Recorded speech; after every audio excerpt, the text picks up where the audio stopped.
আসসালামু আলাইকুম, আমি এলিজা শখের রান্নাঘর আপনাদের সবাইকে স্বাগতম।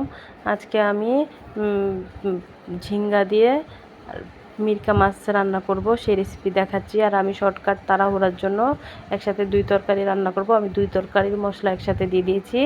পেঁয়াজ, তেল, হলুদ, মরিচ, আদা, রসুন আর পরিমাণ মতন লবণ, একটু পানি দিয়ে প্রেসারে একটা সিটি দিয়ে নিয়েছি। দিয়ে এখান থেকে মশলা আমার যতটুকু পরিমাণের দরকার অতটুকু পরিমাণের নিয়ে আরও অর্ধেক রেখে দিলাম আর একটা তরকারির জন্যে।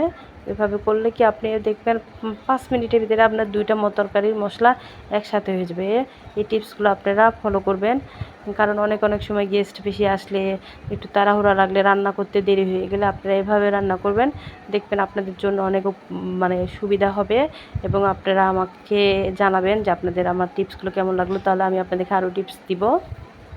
এখন আমি মশলাটা কষিয়ে নিয়ে এখন আমি মাছগুলো দিয়ে দিয়েছি। মাছগুলো হলুদ আর গুঁড়ামরিচ আর লবণ দিয়ে মেখে রেখে দিয়েছিলাম। রেখে দিয়ে এখন এভাবে কষিয়ে নিচ্ছি। কষিয়ে নিয়ে এখন আমি এই ঝিঙ্গাগুলো দিয়ে দিলাম।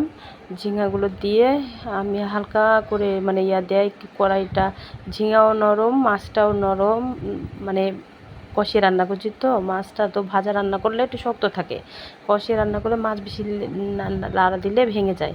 সেই কারণে আমি কড়াইটা ঘুরিয়ে লাড়া দিয়ে নিচ্ছি, যে আমার মাছগুলো ভাঙে না যিনি। আর মাছ ভাঙলে আমার একটু ভালো লাগে না।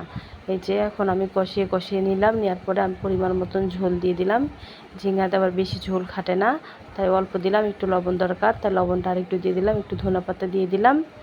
আর এই তো আমার রেসিপিটা প্রায় শেষ। আমার রেসিপি আপনাদের কাছে কেমন লাগে তা আপনারা কমেন্ট করে জানাবেন। যদি ভালো লাগে তাহলে লাইক কমেন্ট করবেন। ওকে, আল্লাহ হাফেজ।